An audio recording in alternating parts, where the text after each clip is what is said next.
اسلامی تاریخ کے سنہری اوراق میں ایک ایسا نام چگمگاتا ہے جو طاقت، عدل، علم اور فتوحات کی علامت ہے۔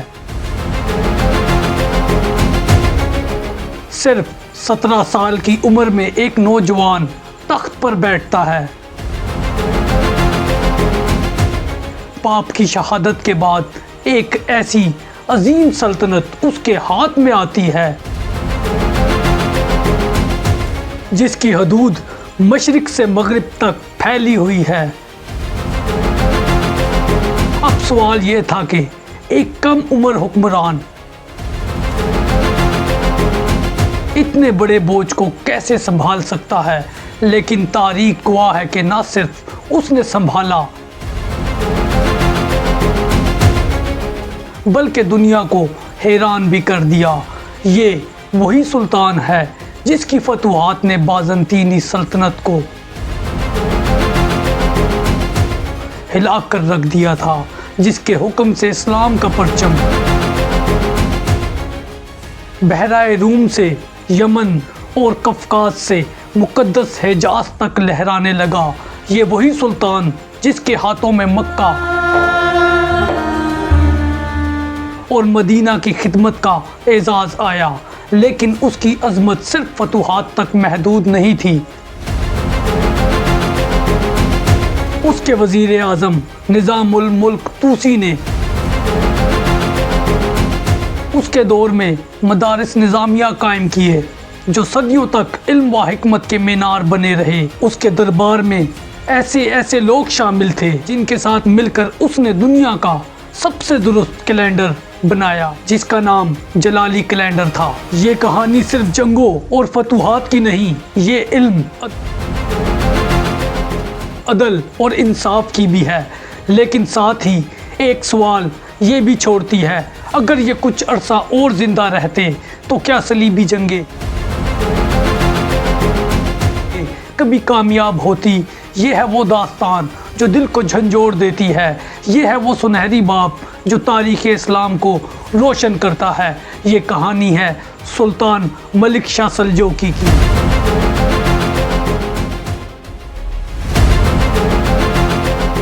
دوستو، ملک شاہ سلجوقی کی پیدائش 1055 عیسوی میں ہوئی۔ وہ عظیم فاتح الپ ارسلان کے بیٹے اور سلجوقی سلطنت کے ولی عہد تھے۔ بچپن ہی سے ان کی تربیت جنگی ماحول میں ہوئی۔ گھڑ سواری، تیر اندازی، سپہ گری میں وہ کمال رکھتے تھے۔ چھوٹی عمر سے ہی والد انہیں جنگی مہمات پر ساتھ لے جاتے تاکہ سیاست اور حکمت عملی کی تربیت دے سکیں۔ یہی وجہ ہے کہ کم سنی کے باوجود ان میں ایک کامیاب سپہ سالار اور حکمران کی جھلک نظر آتی تھی۔ 1071 عیسوی میں جب جنگ ملازگرد میں الپ ارسلان نے بازنطینی سلطنت کو تاریخی شکست دی تو اس وقت بھی ملک شاہ اپنے والد کے ساتھ موجود تھے۔ یہ تجربہ ان کے لیے عملی زندگی کا پہلا بڑا سبق تھا، لیکن تقدیر نے جلد ہی انہیں آزمائش کے سامنے کھڑا کر دیا۔ دوستو، 1072 عیسوی میں جب الپ ارسلان ایک مہم کے دوران شہید ہوئے تو صرف 17 سالہ یہ بچہ ملک شاہ تخت پر بیٹھا۔ یہ وہ لمحہ تھا جب دنیا نے سوچا کہ اتنی بڑی سلطنت کو ایک کم سن بچہ کیسے سنبھالے گا، لیکن اللہ نے اس نوجوان کو غیر معمولی صلاحیتوں سے نوازا تھا۔ ملک شاہ نے اپنے باپ کے تجربہ کار وزیر اعظم نظام الملک طوسی کو اپنے ساتھ رکھا۔ یہی فیصلہ ان کے دور کی سب سے بڑی طاقت ثابت ہوا۔ نیا سلطان نہ صرف سلطنت کو سنبھالنے میں کامیاب ہوا بلکہ اس نے اسے مزید وسعت دینے کا عزم بھی کیا۔ یوں ایک نوجوان شہزادہ تاریخ کے سب سے عظیم سلاطین میں شامل ہونے کے سفر پر روانہ ہوا۔ جب 17 سالہ سلطان ملک شاہ تخت پر بیٹھے تو سب سے بڑی مشکل سلطنت کے سرداروں اور امراء کا اعتماد حاصل کرنا تھی۔ کئی جرنیل اور امراء سمجھتے تھے کہ یہ کم عمر سلطان اتنے بڑے خطے کو نہیں سنبھال پائے گا۔ دوستو، سلجوقی سلطنت اس وقت وسطی ایشیا، ایران، خراسان، عراق اور شام تک پھیلی ہوئی تھی۔ ایسی وسیع سلطنت کو سنبھالنے کے لیے نہ صرف عسکری طاقت بلکہ غیر معمولی سیاسی حکمت عملی بھی درکار تھی، لیکن ملک شاہ نے اپنے والد کے مشیر نظام الملک توسی کو وزیر اعظم کے طور پر برقرار رکھا۔ یہی فیصلہ ان کی سب سے بڑی کامیابی ثابت ہوا۔ نظام الملک نے انتظامی اصلاحات کی، ٹیکس کے نظام کو بہتر بنایا، فوج کو منظم کیا اور سلطان کے نوجوان کندھوں پر سے بوجھ کو کم کیا۔ ملک شاہ کے ابتدائی سال اندرونی استحکام پر صرف ہوئے، لیکن جلد ہی ان کی نگاہیں فتوحات پر مرکوز ہو گئی۔ بازنطینی سلطنت کو الپ ارسلان کے ہاتھوں جنگ ملاز کر 1071 میں شدید شکست ہو چکی تھی، مگر وہ اب بھی اناطولیہ میں اپنا اثر قائم رکھنے کے لیے کوشاں تھے۔ ملک شاہ نے فوج کو تیار کیا اور مسلسل مہمات کے ذریعے بازنطینیوں کو مزید پیچھے دھکیل دیا۔ ان کی فتوحات کے نتیجے میں سلجوکیوں نے اناطولیہ میں اپنی گرفت کو مزید مضبوط کر لیا۔ یہی وہ پیش رفت تھی جس نے بعد میں سلطنت روم یعنی سلجوکی روم کی بنیاد رکھی۔ ملک شاہ نے اپنی فوجی مہمات شام اور حجاز کی طرف بھی روانہ کی۔ مصر میں فاطمی خلافت اپنی جڑیں مضبوط کر رہی تھی اور شام میں اس کا اثر پھیل رہا تھا۔ سلطان ملک شاہ نے فاطمی اثر کو کم کرنے کے لیے مہمات کی اور دمشق و حلب کو اپنے زیر اثر لیا۔ اس کے ساتھ ساتھ مکہ اور مدینہ کی خدمت کا شرف بھی سلجوکی سلطنت کو حاصل ہوا۔ ملک شاہ نے قفقاز، آرمینیا اور آذربائیجان تک اپنی سلطنت پھیلا دی۔ بازنطینی وہاں اپنی کمزور گرفت رکھے ہوئے تھے جنہیں سلطان کی فوجوں نے شکست دی۔ یوں دیکھتے ہی دیکھتے ملک شاہ کی سلطنت وسطی ایشیا سے لے کر بحرائے روم یمن تک پھیل گئی۔ اس وقت دنیا کی سب سے بڑی مضبوط سلطنت کہلائی۔ لیکن فتوحات کے ساتھ ساتھ ملک شاہ کو اندرونی طور پر بھی ایک بڑی مشکل کا سامنا کرنا پڑا۔ وہ تھا باطنی فرقے کا فتنہ۔ اسماعیلی تحریک فاطمی خلافت کی حمایت یافتہ تھی۔ اس کا سب سے بڑا داعی حسن صبا تھا۔ حسن صبا نے ایران کے قلعوں میں اپنی جڑیں مضبوط کی، خاص طور پر قلعہ الموت اس تحریک کا مرکز بن گیا۔ یہاں سے اس نے اپنے مریدوں کو تیار کیا جو فدائی کہلاتے تھے۔ دوستو، یہ فدائی نہ عام سپاہی تھے نہ ہی باقاعدہ لشکر، یہ خفیہ قاتل تھے جو خنجر لے کر بڑے بڑے وزراء، جرنیلوں اور علماء کو نشانہ بناتے تھے۔ ان کا مقصد تھا کہ سلجوکی سلطنت کے ستون ہلا دیے جائیں تاکہ فاطمی خلافت کو فائدہ پہنچے۔ اور اس وقت سب سے بڑا سانحہ یہ تھا کہ انہی فدائیوں نے نظام الملک توسی کو قتل کر دیا۔ یہ ایک ایسا دھچکا تھا جس نے سلطان ملک شاہ کی حکومت کو اندر سے ہلا دیا۔ نظام الملک نہ صرف ایک وزیر تھے بلکہ سلجوکی سلطنت کی ریڑھ کی ہڈی بھی تھے۔ ان کے قتل نے سلطنت کو ایک بڑا نقصان پہنچایا۔ ان تمام مشکلات کے باوجود سلطان ملک شاہ نے ہمت نہ ہاری اور نہ پیچھے ہٹے۔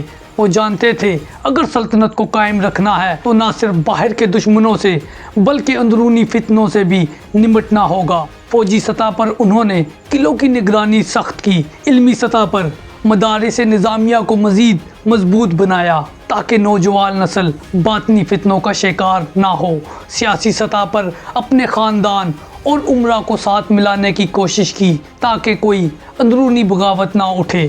بازنطینی سلطنت کو ملک شاہ کی فتوحات نے اس قدر کمزور کر دیا کہ وہ اناطولیہ میں اپنی پرانی طاقت کبھی واپس نہ پا سکے۔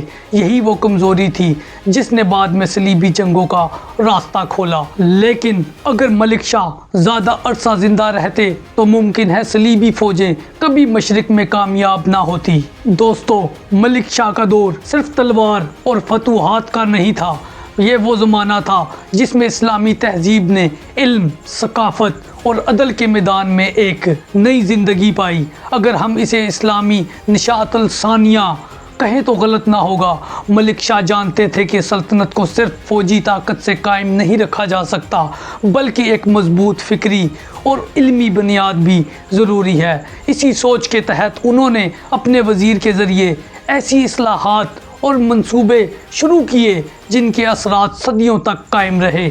دوستو، نظام الملک نے ملک شاہ کی سرپرستی میں مختلف شہروں میں مدارس قائم کیے۔ ان مدارس کو بعد میں مدارس نظامیہ کہا جانے لگا۔ یہ صرف درس گاہیں نہیں تھی بلکہ اسلامی دنیا میں تعلیم کا سب سے بڑا نیٹ ورک بن گئی تھی۔ بغداد کا مدرسہ نظامیہ سب سے مشہور تھا، جہاں امام غزالی جیسے عظیم عالم نے تدریس کی۔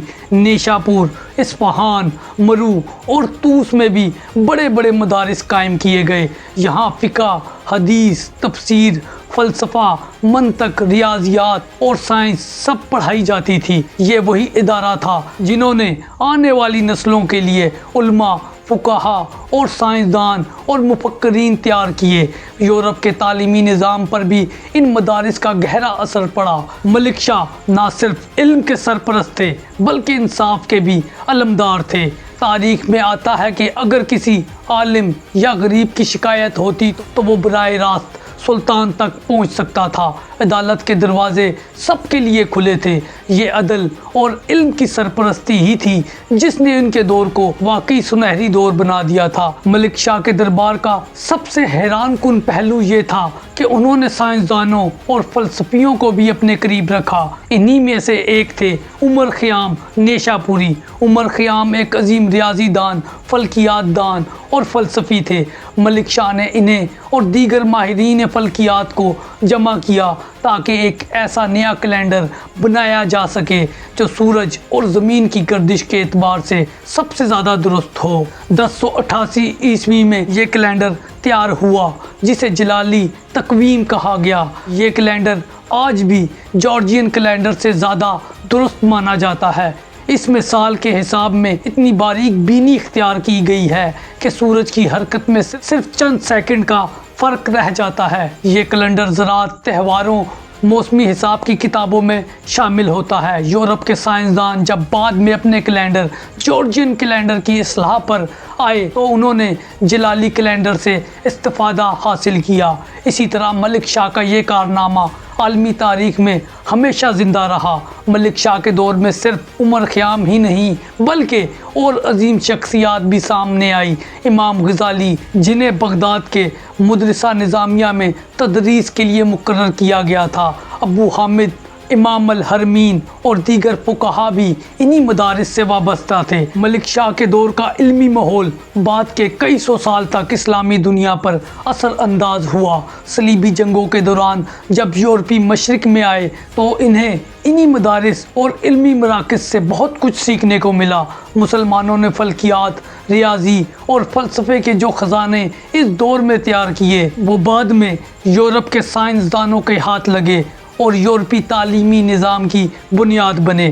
ملک شاہ نے اپنے دور میں فن تعمیر پر بھی توجہ دی۔ مساجد، مدارس، قلعے اور سرائے تعمیر کیے گئے۔ بغداد، نیشاپور اور اصفہان جیسے شہر نہ صرف سیاسی بلکہ علمی و ثقافتی مراکز بھی بنے۔ سلطان ملک شاہ سلجوقی کی زندگی ایک عظیم فتح اور شاندار حکمرانی کی کہانی تھی، مگر تاریخ کا یہ اصول رہا کہ ہر عروج کے بعد زوال ضرور آتا ہے۔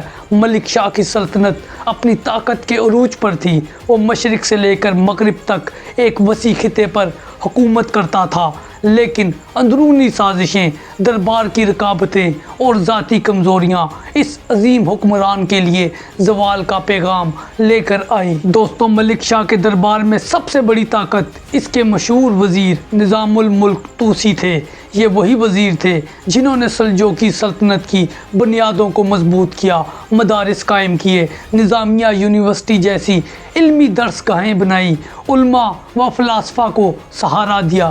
لیکن ملک شاہ کی سلطنت کے اندر سب سے بڑا دھچکا اس وقت لگا جب باطنی فرقے اور اس کے رہنما حسن صبا نے اپنی خفیہ جماعت کے ذریعے سلجوقی عہدیداروں پر ایک سلسلہ وار حملے شروع کیے۔ ان حملوں کا سب سے بڑا نشانہ نظام الملک بنے، جو 1092 عیسوی میں ایک خنجر بردار فدائی کے ہاتھوں شہید ہو گئے۔ یہ قتل ملک شاہ کے لیے ایک ناقابل تلافی نقصان تھا۔ اپنے وزیر کی شہادت کے صرف چند ماہ بعد تقدیر نے خود سلطان ملک شاہ کو بھی نہیں بخشا۔ وہ صرف 37 برس کی عمر میں ایک پراسرار بیماری